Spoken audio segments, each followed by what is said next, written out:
తెలంగాణ రాష్ట్రంలో MPTC, ZPTC ఎన్నికలు జరగనున్నాయి. ఎలక్షన్కి సంబంధించి ఏర్పాట్లలో అధికారులు స్పీడప్ పెంచారు. ఈ క్రమంలో బ్యాలెట్ పేపర్లు కలర్లను ఫైనల్ చేశారు. ఎంపీటీసీకి గులాబీ, జెడ్పీటీసీకి తెలుపు రంగు బ్యాలెట్లను వినియోగించనున్నారు. దీనిపై ఇప్పటికే జిల్లా అధికారులకు ఆదేశాలు అందాయి. ఎన్నికల నిర్వహణకు అధికారులు ఏర్పాట్లు చేయనున్నారు. పోలింగ్ సిబ్బందిని నియమిస్తున్నారు. బ్యాలెట్ పేపర్, బ్యాలెట్ బాక్సులు, స్టేషనరీ మరియు ఇతర సామాగ్రిని మరోసారి సరిచూసుకుని సిద్ధంగా ఉండాలని ఎన్నికల సంఘం అధికారులకు ఆదేశాలు జారీ చేసింది. 400 మందికి ఒక ప్రిసైడింగ్ అధికారి, అంటే ఒక పోలింగ్ కేంద్రంలో 400 మంది వరకు ఓటర్లు ఉంటే ఒక ప్రిసైడింగ్ అధికారి, 4 పోలింగ్ అధికారులను నియమిస్తారు. 400 నుంచి 600 వరకు ఓటర్లు ఉంటే ఒక ప్రిసైడింగ్ ఆఫీసర్, 5 పోలింగ్ అధికారులను నియమిస్తారు.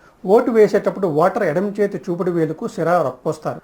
బాణం, క్రాస్ మార్క్, రబ్బర్ స్టాంపుతో ఓటు వేస్తారు. మొదట ఎంపీటీసీకి ఓటు వేసిన తర్వాత జడ్పీటీసీకి బ్యాలెట్ పేపర్ ఇస్తారు. ఒకేసారి 2 బ్యాలెట్ పేపర్లు ఇవ్వరు. ఓటు ఎవరికి వేశారు అన్నది కనిపించకుండా వేయాల్సి ఉంటుంది. ఇష్టం వచ్చినట్లు అందరికీ చూపించి ఓటు వేస్తామంటే నిబంధనలకు అంగీకరించవు. ప్రతి బ్యాలెట్ పేపర్ వెనకాల ప్రిసైడింగ్ అధికారి తప్పకుండా సంతకం చేసి బ్యాలెట్ పేపర్ ఇవ్వాల్సి ఉంటుంది.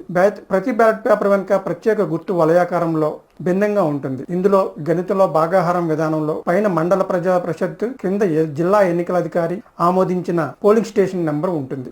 3 ఎంపీటీసీలకు ఒక రిటర్నింగ్ అధికారి ఉంటారు. 3 అంతకంటే ఎక్కువ కానీ తక్కువ కానీ ఎంపీటీసీలకు ఆయా జిల్లాల్లో ఉన్న పరిస్థితులకు అనుగుణంగా ఒక గెజిటెడ్ అధికారిని రిటర్నింగ్ ఆఫీసర్గా నియమిస్తారు.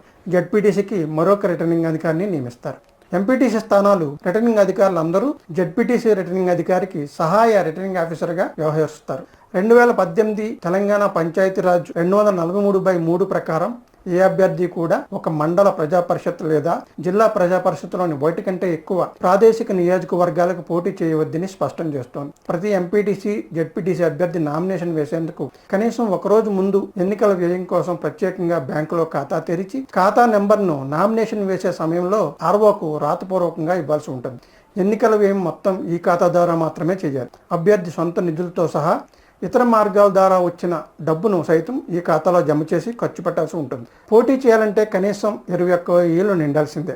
జడ్పీటీసీ, ఎంపీటీసీ, సర్పంచ్, వార్డు మెంబర్కు పోటీ చేసేవారు ఖచ్చితంగా 21 ఏళ్లు నిండి ఉండాలి. ఏదైనా గ్రామ సేవకులు కానీ, కేంద్ర రాష్ట్ర ప్రభుత్వం, స్థానిక సంస్థల అధికారి, ఉద్యోగి, ప్రభుత్వ నిధుల నుంచి సహాయం పొందుతున్న ఏదైనా సంస్థలోని ఉద్యోగి, శాసనసభ లేదా పార్లమెంట్ ఉభయ సభ్యులు చేసిన చట్టం కింద ఏర్పాటైన ఏదైనా సంస్థ కార్యనిర్వాహక సభ్యుడు, ఉద్యోగి, వీరిలో ఎవరు కూడా స్థానిక సంస్థల్లో పోటీ చేసేందుకు అనర్హులు. 2 పిల్లల కంటే ఎక్కువ ఉన్నవారు కూడా ఎన్నికల్లో పోటీ చేయవచ్చు. ఈ మేరకు రాష్ట్ర ప్రభుత్వం పంచాయతీరాజ్ చట్టంలోని మార్పు తీసుకుని వచ్చింది. ఈసారి నోటా గుర్తు సైతం బ్యాలెట్ పేపర్లో ఉండనుంది. అంటే మీకు ఇష్టమైన వారు ఎవరైనా పోటీ చేస్తే నోటా గుర్తుపై ఓటు వేసి మీ వ్యతిరేకత తెలియజేయవచ్చు.